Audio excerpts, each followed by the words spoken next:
नमस्कार। आज तक के इस विशेष कुंभ शो में आप सबों का स्वागत है। ये महाकुंभ अब अपनी पूर्णता की ओर है। महज 4 दिनों का वक्त बचा है।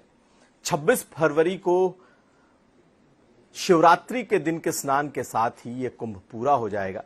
तकरीबन 45 दिनों का ये कुंभ पूरा होगा।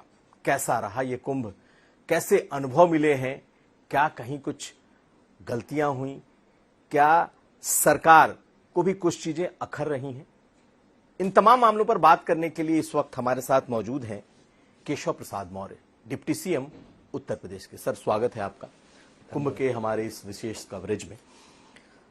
अब तो बिल्कुल पूर्णता की ओर है कुंभ। 4 दिनों का वक्त बचा है। तकरीबन 60 करोड़ लोगों के अभी तक स्नान करने की जो आधिकारिक हम लोगों को रिकॉर्ड दिया गया है। पहले तो बताइए, कैसा है ये कुंभ, आपका अनुभव क्या रहा और किस तरीके से आप इस पूरे महाकुंभ को देख रहे हैं? देखिए, प्रयागराज महाकुंभ 2025 अब तक के जो संपन्न हुए कुंभ हैं उन सब में अलग था, विशेष था। और इसको लेकर के देश और दुनिया के अंदर जो कुंभ के प्रति आस्था रखने वाले हैं, जो गंगा यमुना सरस्वती के पवित्र संगम के प्रति आस्था रखने वाले हैं, उनका आकर्षण अधिक था। और अब तक जितनी संख्या आती रही वो सारे रिकॉर्ड इस महाकुंभ 2025 में टूटे हैं।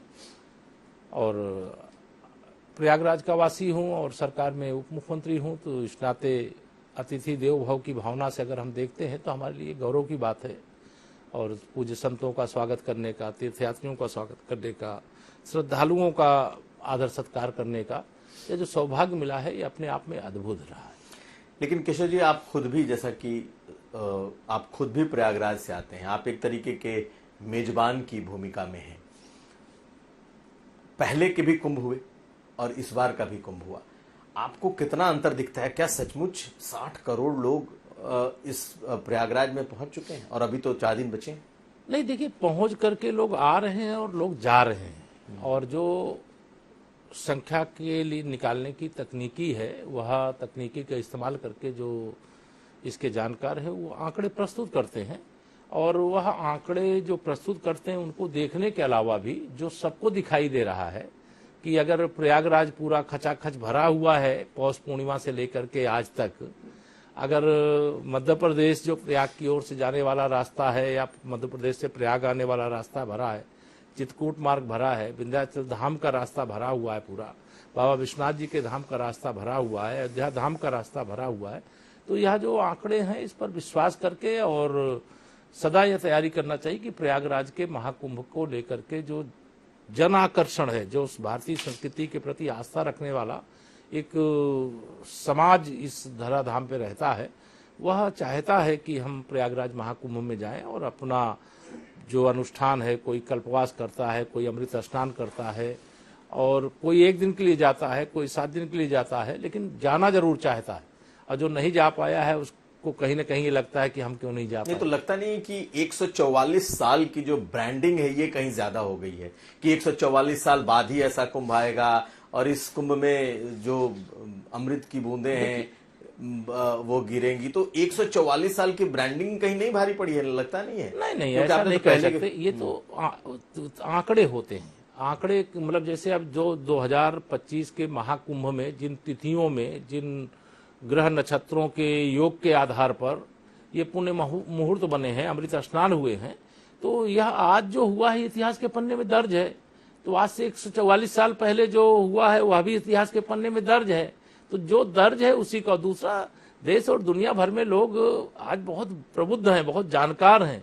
वो तुरंत अपने तमाम प्रकार के मतलब प्लेटफार्म के माध्यम से वो निकाल लेते हैं कि वास्तव में 144 साल पहले क्या था और इस बार का क्या है। तो उनको लग रहा है कि जो 144 साल पहले महाकुंभ के अवसर पर योग था स्नान का, वही योग इस समय बन रहा है, तो इस समय भी नहा ले हम। लेकिन विपक्ष ने, खासकर अखिलेश यादव जी ने, तो आपके इस आंकड़ों का उपहास किया है कि भाई आप 50 करोड़ कह रहे हो, आप 60 करोड़ कह दो, कल 60 करोड़ 65 करोड़ हो जाएगा, आप उसको 75 करोड़ कर दो।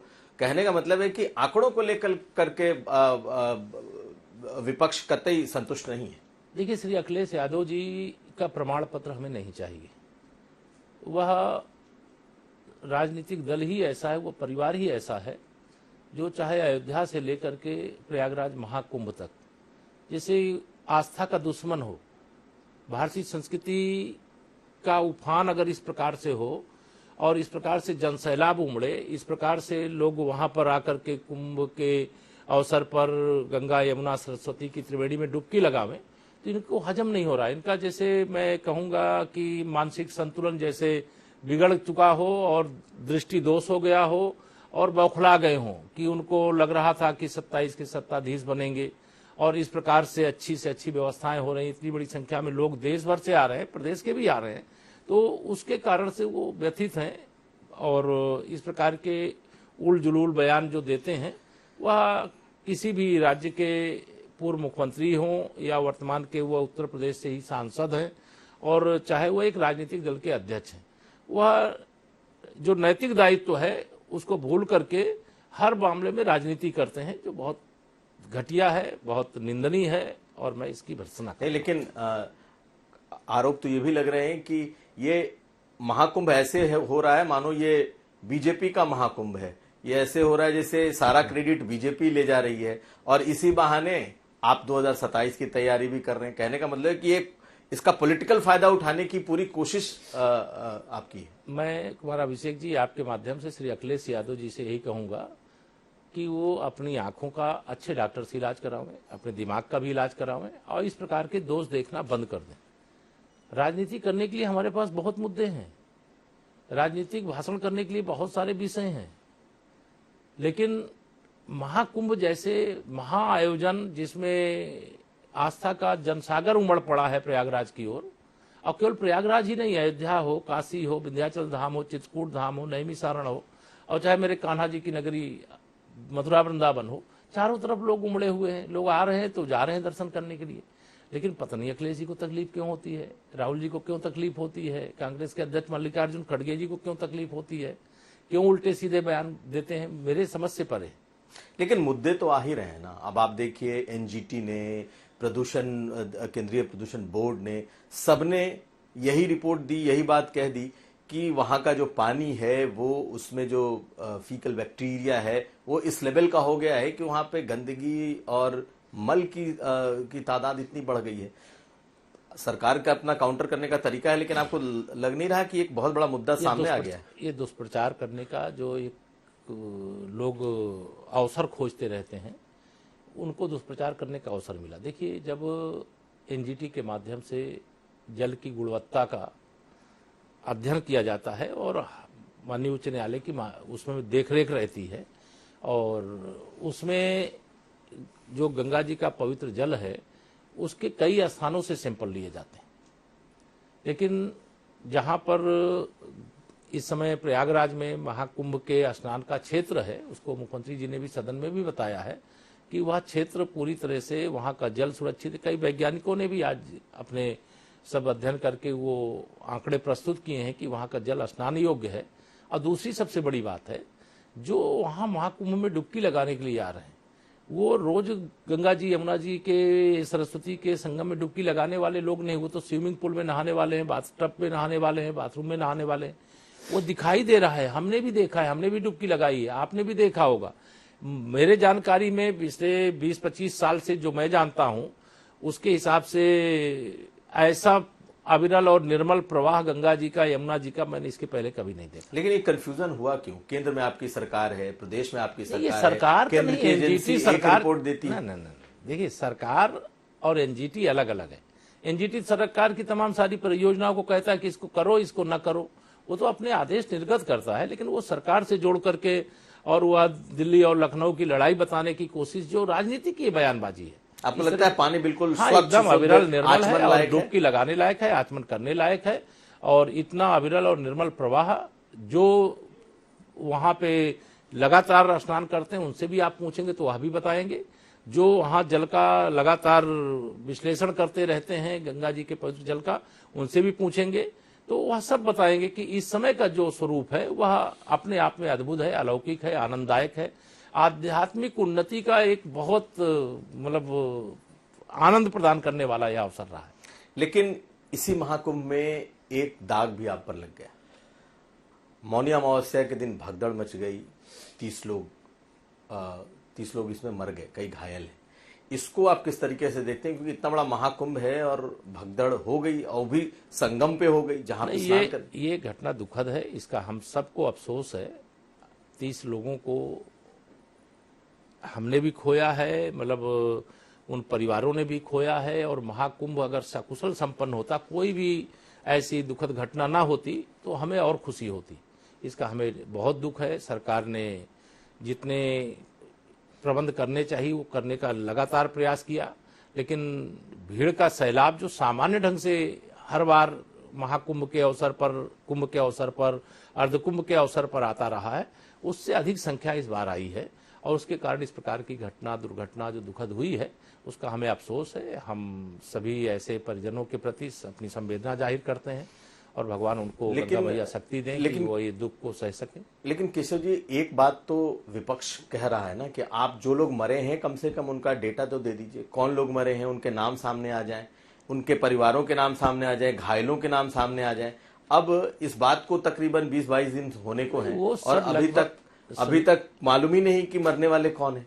वो सब लगभग आंकड़े दे दिए गए हैं। ये चूंकि विपक्ष मुद्दा बनाता है, ठीक है, जो एक गैर जिम्मेदार विपक्ष का आचरण है, ये एक जिम्मेदार विपक्ष का आचरण नहीं है। ये सदन में मैंने भी एक दिन कुंभ के विषय को लेकर के वहां पर नियम 105 में विधान परिषद में विषय आया था, तो उसमें हम लोगों ने जवाब में बताया था कि 30 लोग इस दुखद जो भगदड़ की घटना हुई उसमें मारे गए हैं। उसमें से 29 लोगों को जो 100 हैं उनके परिजनों को सौंप देने का काम हुआ है। एक व्यक्ति ऐसे थे जिनका दुर्घटना में, इसमें भगदड़ में निधन हुआ था, उनका कोई नहीं आ पाया, तो वह 100 जो एक हिंदू संस्कारों के हिसाब से उनका अंत्येष्टि करके, उनका फोटो ले करके, उनका डीएनए ले करके वो सुरक्षित रखा गया है। 36 लोग घायल हुए थे गंभीर रूप से, उसमें 35 लोग उनके परिवार के लोग ले गए। एक व्यक्ति का अभी भी स्वरूप रानी हॉस्पिटल में वहां प्रयागराज में इलाज चल रहा है। तो विपक्ष इस प्रकार का दुष्प्रचार लगातार, जैसे अखिलेश यादव जी जैसे गिद्ध दृष्टि लगाए थे सपा या कांग्रेस के लोग, कि कोई घटना हो जाए, दुर्घटना हो जाए, अनहोनी हो जाए तो उनको एक मुद्दा मिल जाए। कितनी घटिया सोच है। ठीक है, ये घटना हो गई, दुर्घटना हो गई, रात दिन जो वहाँ पुलिस के लोग हों, प्रशासन के लोग हों, वहाँ के तीर्थ पुरोहित लोग हों, वहाँ पूज्य साधु संत हों, वहाँ के नाविक हों, सब लोगों ने मिलकर के जितनी सेवा की है लोगों की, वो आदरणीय है, वंदनीय है। मैं उनका भी अभिनंदन करना चाहता हूं आप आज तक के माध्यम से। लेकिन एक और चीज आई जो कि थोड़ी डिस्टर्बिंग है। अब पूरे घाट पर चेंजिंग रूम बनाए गए, बहुत बड़ी तादाद में बनाए गए, लेकिन कुछ लोगों ने वहां स्नान कर रही महिलाओं की तस्वीरें, वीडियोस अपलोड किए हैं। इस पर क्या कर रही है सरकार? नहीं, ये बहुत गंभीर प्रकृति की घटना थी। जिन लोगों ने भी यह कृत्य किया है उनके खिलाफ मुकदमे दर्ज करके जांच करके कठोरतम कार्रवाई की जाएगी। यह किसी माता बहन के स्नान करने के लिए, चूंकि खुला स्थान है, कोई बंद कमरा नहीं है, कपड़े चेंज करने का स्थान अलग है, लेकिन अगर वहां पे इस प्रकार का किसी ने आचरण किया, उसकी जैसे जानकारी मिली है उसमें मुकदमा दर्ज किया गया है और जो इससे संबंधित लोग हैं उनके खिलाफ कठोर कार्रवाई कानून के हिसाब से की जाएगी। हम लोगों ने इस महाकुंभ में देखा कि तमाम जितने देश भर से श्रद्धालु तो आए ही आए, जितने बड़े चेहरे हैं सब आए। यहाँ तक कि अखिलेश यादव ने भी स्नान किया, शिवपाल यादव ने भी स्नान किया, धर्मेंद्र यादव ने भी स्नान किया। लेकिन गांधी परिवार अभी तक नहीं आया। वो जनेऊधारी पंडित हैं इसलिए नहीं आए हैं। बाकी तो मैं लगातार यही कहता हूं कि 2014 से पहले यह न कुंभ स्नान करते थे, न मंदिर दर्शन करने जाते थे, चाहे वो कांग्रेस के लोग हों, चाहे सपा के लोग हों, और चाहे जो भाजपा विरोधी तमाम जो राजनीतिक दल हैं, वो सारे लोगों का आचरण यही था। लेकिन 2014 में जब से कमल का फूल खिला है, माननीय नरेंद्र मोदी जी के नेतृत्व में देश में, इस देश को आत्मनिर्भर बनाने के लिए, विकसित बनाने के लिए, हर प्रकार से सक्षम बनाने के लिए सरकार आई है, तब से इनको लगा कि अगर हम मंदिर दर्शन करने नहीं जाएंगे, जनेऊ नहीं दिखाएंगे, गंगा जी में डुबकी नहीं लगाएंगे, तो हमको वोट नहीं मिलेगा। तो ये कांग्रेसी नहीं गए हैं, ये इनकी इच्छा है। बाकी जो भी स्नान करने के लिए आए हैं उनका सबका अभिनंदन है। और हम पहले भी कहते थे, हमारे देश की महामहिम राष्ट्रपति जी भी आई, हमारे देश के माननीय प्रधानमंत्री जी भी आए, उपराष्ट्रपति जी भी आए, राज्यों के महामहिम राज्यपाल गण आए, मुख्यमंत्री गण आए, कई राज्यों के विपक्ष के बड़े बड़े नेता गण आए। जो आया है उसका स्वागत है, जो नहीं आया भगवान उनको सद्बुद्धि दे।